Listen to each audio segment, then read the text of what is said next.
It's great to see you again. I'm Michelle Boo, and I lead API design and developer experience at Stripe. So I've worked at Stripe since 2013, and I started as a product engineer. And then I did what a lot of engineers do, whether they like it or not. I slowly stopped building. More reviews, more docs, more meetings, fewer pull requests. But this year, that trend started to reverse. And I've shipped more lines of code since January than in the past 5 years combined. And I'm not even sure I'm the most interesting example of that. Across Stripe, 91% of our engineers are now using AI tools in their everyday work. Hang on, I think I just got a Slack. It looks like Nilofer, our PM, is asking me for something. Hey, Michelle, a little bit of an emergency. We're talking about workflows on stage today. Yes, we are. But we forgot to remove the public preview badge from the docs. That is pretty bad, and Chrome will relaunch in 3 hours. OK, let's check on that. So it looks like, indeed, in the live docs, the public preview badge is still on there. So with my newfound ability to contribute code while also giving a keynote, maybe I can help her out. At Stripe, here's what we're looking at right now. We're looking at a Slack channel where a bunch of Stripe engineers are collaborating with their agents. So some of them are planning with their agent before they're using their agents to commit code, and some of them are directly using agents to remove feature flags and do cleanups. So here, I will go ahead and try to address this with our coding agent. So please remove the public preview badge from the workflows overview, since it's now GA. And I'll paste that link there. So our agent can read the contents of Slack. It's optimized for searching our humongous code base, and it'll find the right code to change based on the context.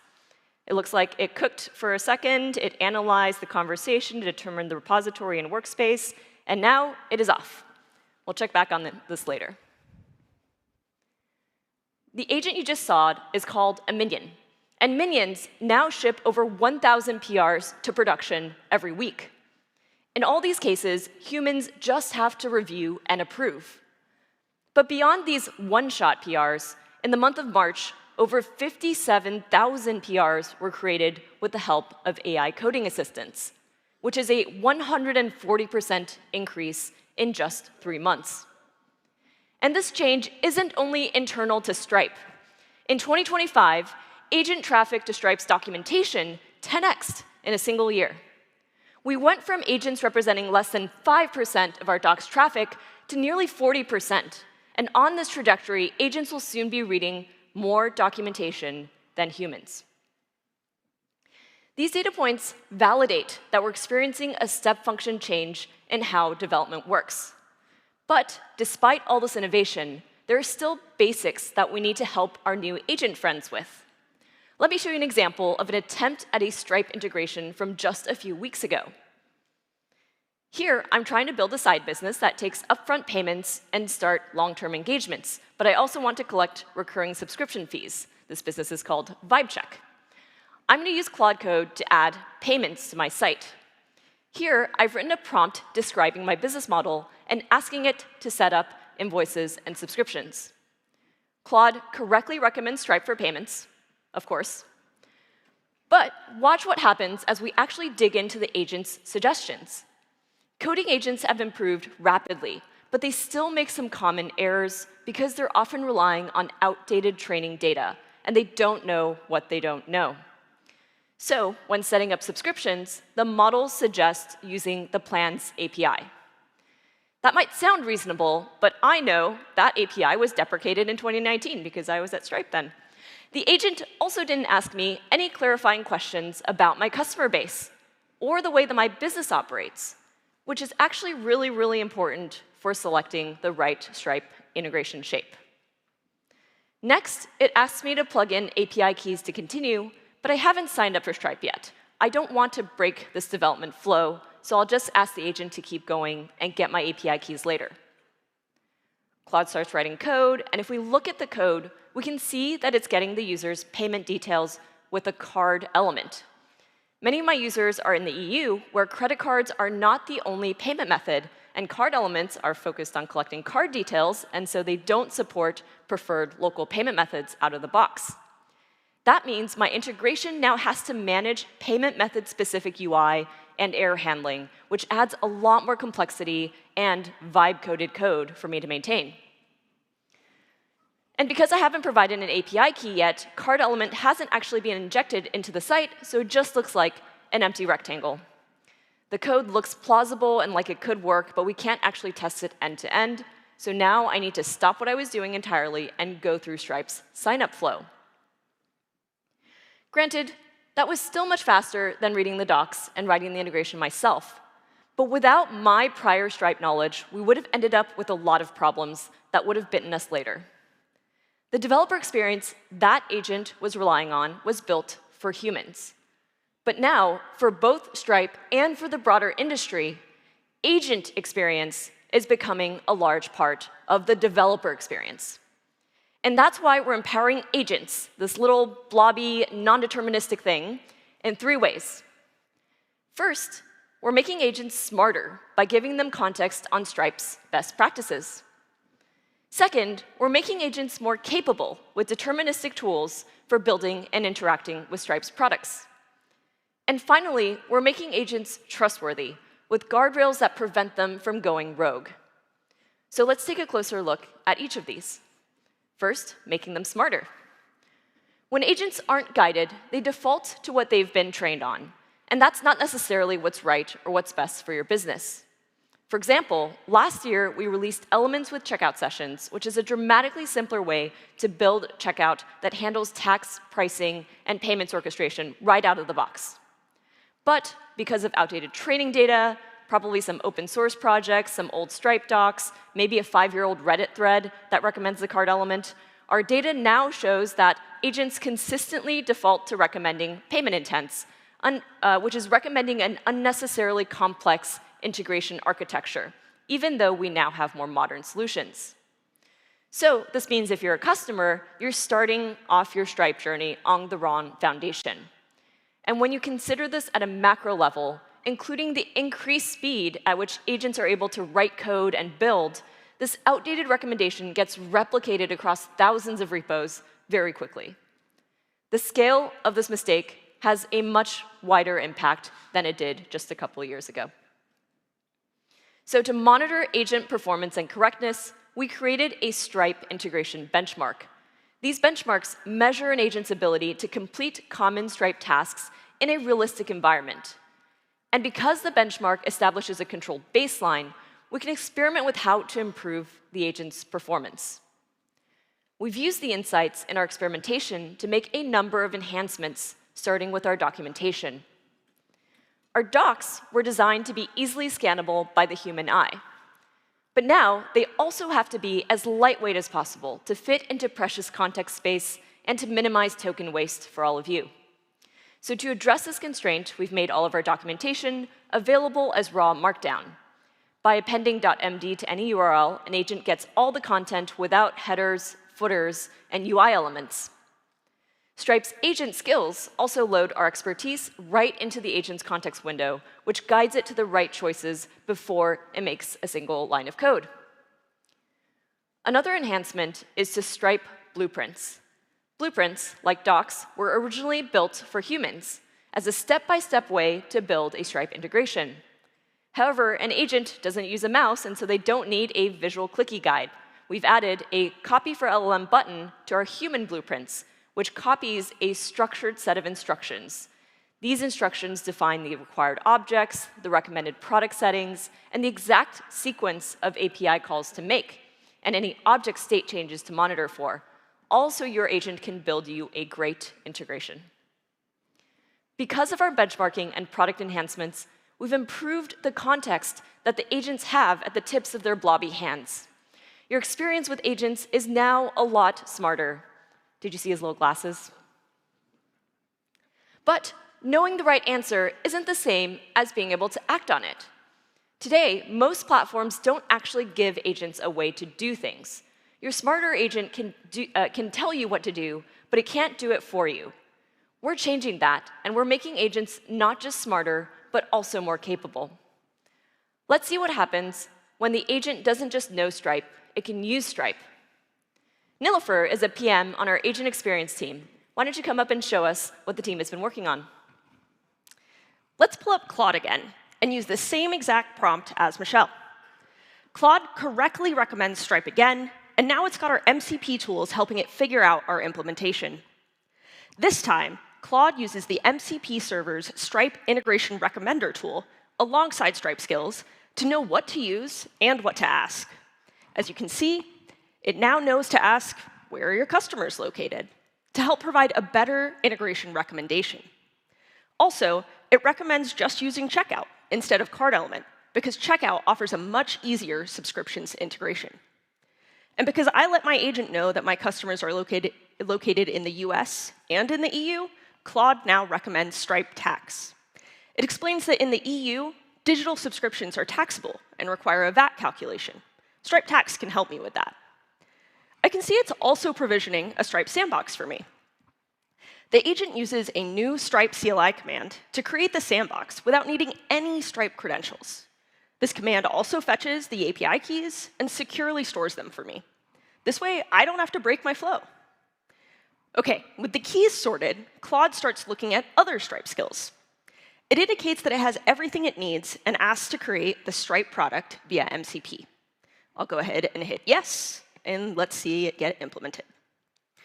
Let's fast forward now and see the end state. I'm going to open up the checkout page and test that the checkout flow is working correctly. You can see the checkout page is here and ready. I'll go ahead and hit subscribe, and we're done. So here, we've made the agent smarter and more capable, and that resulted in a significantly more confident developer experience for all of you and gives us a purpose-built integration for our unique business. It started with our hosted MCP server, which has predefined tools and allows agents to call a curated set of API endpoints. It used our CLI as well to provision a sandbox. When we built the CLI, it was originally so that developers could test webhooks locally. But as the ecosystem evolved, so did our CLI usage. And today, the CLI has become one of the primary interfaces for agents to interact with Stripe's capabilities. We didn't originally build it for agents, but we're really leaning into it now. Finally, everything that the agent just coded was created in a Stripe sandbox. Sandboxes give agents a real, isolated testing environment to operate in, hitting actual Stripe infrastructure with real response behavior. And so after you're done coding together, you can easily sign up for a Stripe account and claim your sandbox. When we bring these tools together, you have a complete end-to-end agent development stack designed to take you from a prompt to a production-ready system. OK, so we talked about building the application, but what about ongoing maintenance and updates? Well, let me show you something we've been prototyping. Now that I have a functioning integration based on what Stripe recommended, let's say I want to change the flow and the look of my checkout. I could go back to my favorite coding agent and fix it, or I could just have Nilifer do it for me since she owes me for that docs change. Thanks, Michelle. I'll go ahead and get this done right away. I'll use Stripe Checkout Studio, our new visual checkout builder, to update the code. Here, you can see that I'm in Checkout Studio, a new place to configure and optimize your checkout for conversion. Here, you can change branding settings, configure payment methods, run experiments with A/B tests, and monitor performance, all from a single place in your dashboard. But many changes to your checkout integration still involve writing code, and that's where our new prototyping tool can help. Here, I could see that my tool was able to scan my code base in GitHub and pull out my checkout integration under the Detected from Code section. Let's take a look at what my checkout form looks like right now. It's decent, but I want to collect some additional information. So I'm going to go ahead and add phone number collection, go ahead and turn on name collection, as well as consent for promotional emails. OK, this preview is looking pretty good, so let's go ahead and implement this. I can now see all of the steps that would be required for me to go ahead and make these changes manually. And this is what we were talking about with the Stripe blueprint earlier, right? Exactly. I've got all the steps to make this checkout form a reality. But I'd rather have Stripe write this code for me. So I've sent my tool off, and it's now making a PR in my GitHub repo. I'm going to jump over to GitHub and take a look at a PR that I opened just before this keynote. This tool integrates with GitHub Actions and has made this pull request for me. I can see that it's handled all of the changes that Checkout Studio suggested based on those updates.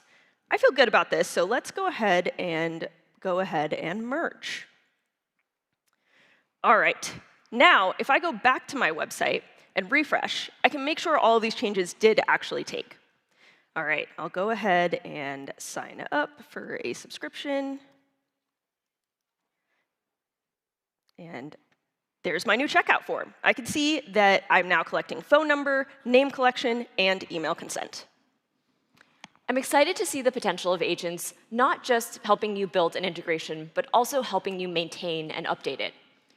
Writing code, however, is just one part of running a business on Stripe. Throughout our many conversations with you, we're increasingly hearing that you want agents to not only help build your business, but also operate it. Specifically, you want them to help with routine tasks like subscription updates and billing questions and refund requests. Because agents are non-deterministic and eager to please, they're actually really great at interpreting these complex tasks. They can reason and infer context, they can adapt their tone, and craft a resolution perfectly tailored to the situation. But also, exactly because they are non-deterministic and very eager to please, as hard as they may try to follow your instructions, they won't always accomplish the task in the exact way that you want them to. This non-determinism presents new challenges when you want them to move money or refund transactions. We can't have an agent going rogue from a customer service request or refunding a large purchase. So here's how we're making agents more trustworthy.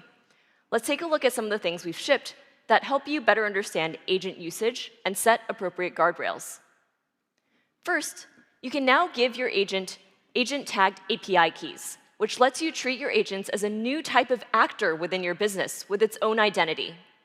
This provides you with complete visibility into the actions the agents are taking on your behalf. More importantly, tagging your agents gives you the control to set permissions, rules, and boundaries with approval rules. Nilofer, can you show us how you're using these tools? Absolutely. Thanks to the speed of agents, I can now wear a lot of hats. I'm now helping Michelle run multiple businesses simultaneously.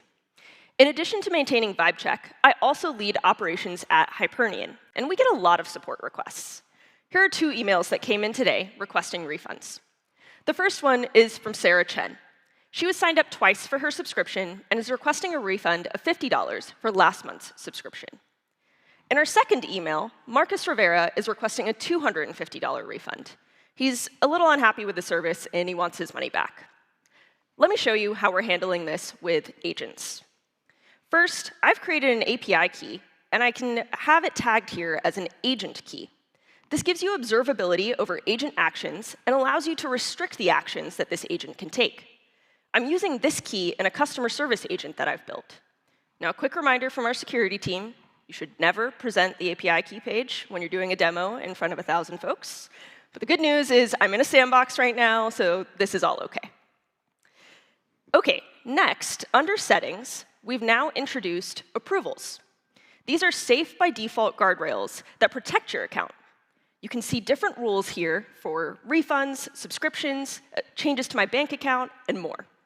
These apply whether the action comes from an agent or from a human, and whether it comes from the API, MCP, or the dashboard. I've got the same rules, same protections everywhere. For our use case, I'd like to update our refund rule. By default, this rule requires an approval on all refunds, but for our use case, I'd like to give my agent at Hypernian a little extra discretion, up to $100. We're really empowering our agents at Hypernian, aren't we? We are. All right. So let's go ahead and save this rule. And now this refund will require a human approval anytime something is over $100. OK, let me show you what this looks like in action. I've gone ahead and created a customer support agent, and I've given this agent my API key that we tagged earlier. Let's go ahead and get this agent running from my support agent dashboard. You can see that our agent is now monitoring our inbox. It's pulling for new emails and identifying any refund requests. It's then using Stripe's APIs to look up the relevant accounts and my recent charges. I'm going to switch over to Workbench and see the full details of the request that this agent is making. Go ahead and refresh my logs, and I can see new refunds coming in. All right, so Here, if I take a look, I can see that this refund was done by an agent because of that key that we tagged earlier. And in Sarah's case, this refund went through automatically. No approval needed. Now, let's take a look at what happened in the case of Marcus's refund. Here, our agent tried to pick it up just like it did with Sarah's, and I can see that this action was done by an agent, again, because that API key is tagged. However, we see an error on this one. This is because our approval rules kicked in. This refund was over $250, and that's above our threshold, so Stripe blocked it per my approval rules. We can see that the agent gets back a structured error. It's able to read this and understand that an approval is required. So then the agent went ahead and called our approval request endpoint to send this request off for a human review. Full transparency and a full audit trail. And so your agent actually figured out how to do that on its own based on the error message that we were returning in the API. Exactly. It got all of the information it needed in that error. Great. So now let's see what happens when we want the refund to go through. Yeah. So the agent submitted that approval request, and if I come back to the dashboard, I can see that the approval is waiting for me. I can open this up and see all of the details about this review. It's a $250 refund for Marcus that was initiated by our agent. I'm feeling really comfortable with this, so I'll go ahead and approve this refund. All right, if you say so. So we've given the agent power to act, and we've kept a human, Nilofer, in the loop for the most important decisions. Now, what happens after that refund goes through?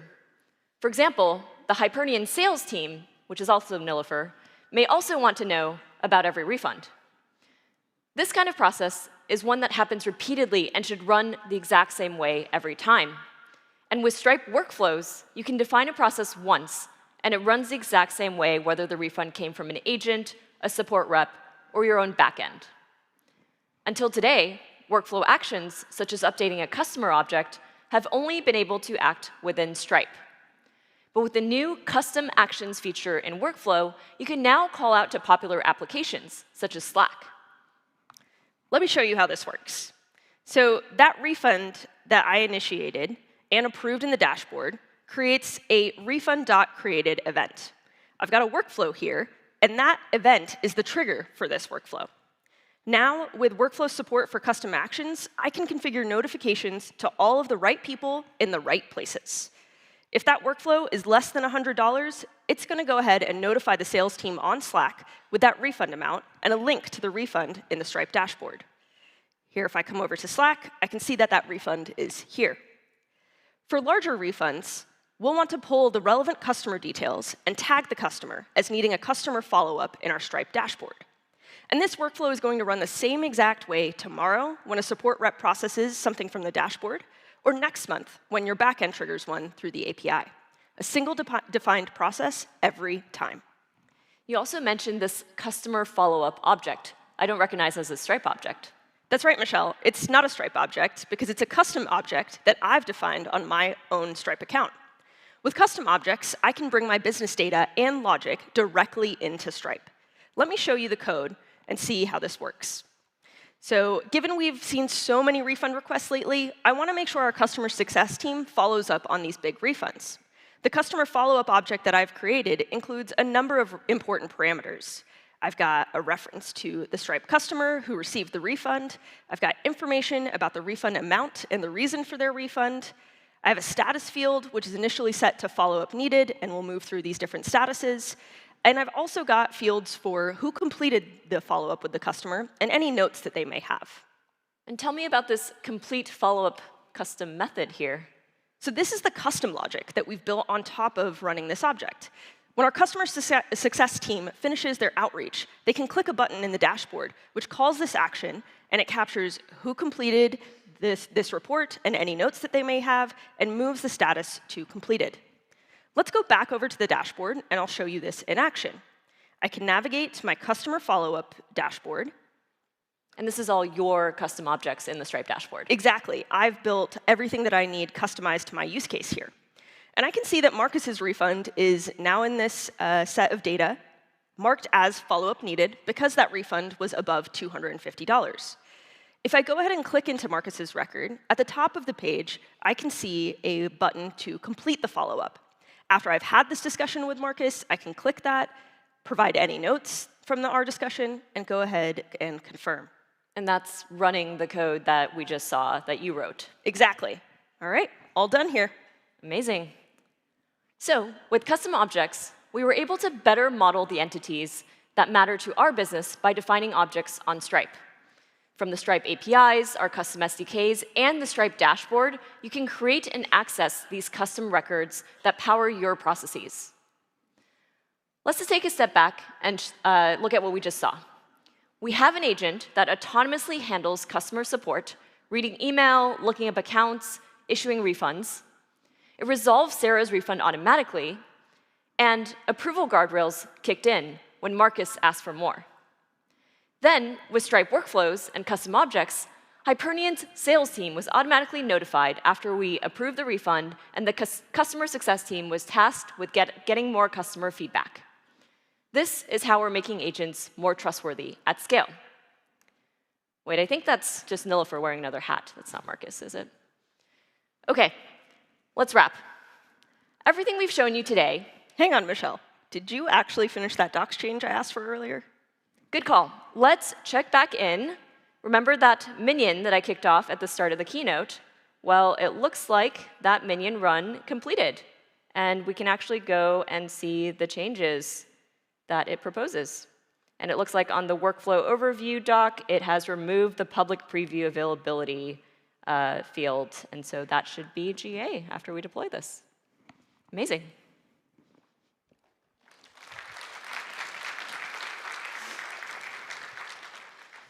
Everything we've shown you today is about making it better to build and run your business with agents.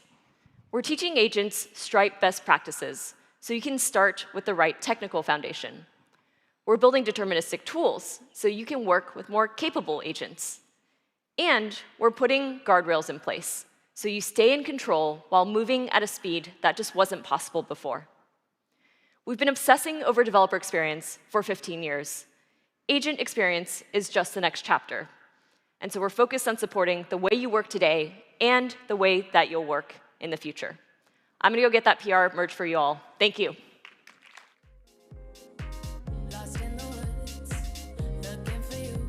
Thank you for joining us.